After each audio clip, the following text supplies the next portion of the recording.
একজন আরেকজনকে দেখতে পারি না, ঠিক কিনা জোরে বলেন।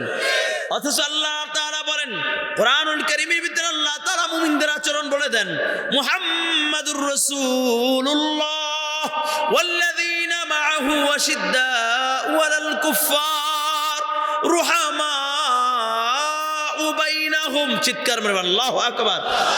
কয় মুমিনদের আচরণ কেমন হবে?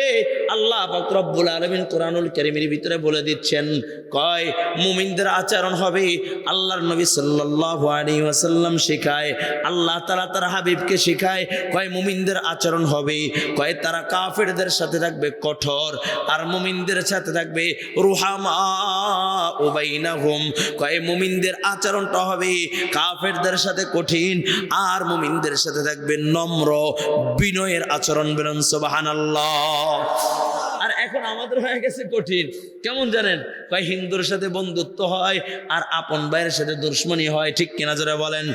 আমিয়া মুসলমানের বাচ্চা স্লোগান দেয়, কয় হিন্দু মুসলিম ভাই ভাই বলে সম্পর্ক করতে কোনো দ্বিধা নাই। ও কলেজার যুবক ভালো করে বুঝো, কোনো বেঈমানের গোষ্ঠী যাদের ভিতরে ঈমান নাই, কোনো খ্রিস্টান, কোনো হিন্দু, কোনো নাসারা, কোনো ইসরায়েলের যারা আছে, তারা মুসলমানের কোনো বন্ধু হতে পারে না, বন্ধু হতে পারে না। ওরা শুধু স্বার্থের জন্য মুসলমানের মুসলমানিয়তকে ধ্বংস করার জন্য, ইসলামকে ধ্বংস করার জন্যই বন্ধুত্ব করে, ঠিক কিনা?